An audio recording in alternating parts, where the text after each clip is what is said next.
Guest or Atithi by Rabindranath Tagore, Part 6. Almost 2 years passed like this. Tarapada had never moored himself to anyone for so long. Maybe his studies had a hold on him, or maybe he was changing as he grew up, and a stable existence in a comfortable house had more appeal than before. Maybe the beauty of his study companion, even if she had been constantly bad-tempered, was exerting an unconscious influence. Meanwhile, Charu had reached the age of 11. Motilal Babu had sought out 2 or 3 good marriage offers. Now that she had reached marriageable age, he placed a ban on English books and outside visits. She kicked up a terrible fuss at these new restrictions. Then one day Annapurna called Motilal and said, "Why search outside for a groom? Tarapada would make a fine husband and your daughter likes him." Motilal Babu was astonished at this suggestion. "That's impossible," he said. "We don't know anything about his family. She is my only daughter. I want to marry her well." Some people came from the Zamindar's house at Raidanga to look at the girl. Efforts were made to dress Charu up. She shut herself in her room and refused to come out. Motilal Babu begged and rebuked her from outside, but without result. Finally, he had to lie to the delegation from Raidanga. His daughter had suddenly fallen ill and could not be seen today. They assumed from this lame excuse that the girl had some kind of defect. Motilal Babu started to reflect that Tarapada was indeed good to look at, good in every outward aspect. He could keep him at home, so his only daughter would not have to go to someone else's house. He realized that his truculent daughter's foibles, which he and his wife could smile at, would not be received so well by in-laws. After a lengthy discussion, Motilal and Annapurna sent a man to Tarapada's village to find out about his family. The information came that it was poor but high caste. Motilal Babu then sent a marriage proposal to the boy's mother and brothers. They were well pleased and agreed to it at once. Back at Kathalia, Motilal and Annapurna discussed the day and hour of the wedding, but the naturally cautious Motilal kept the whole matter secret.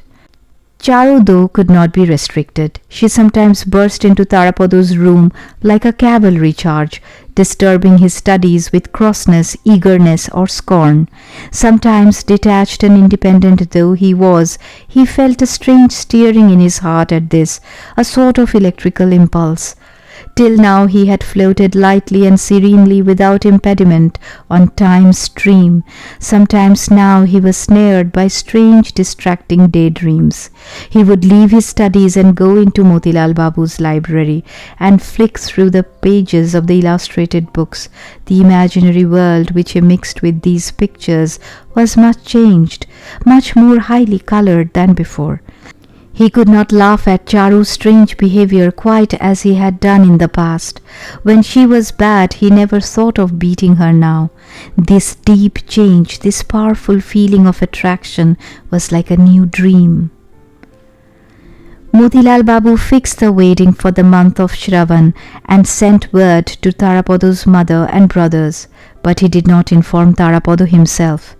He told his Mukhtar in Calcutta to hire a trumpet and drum band, and he ordered everything else that would be needed for the wedding.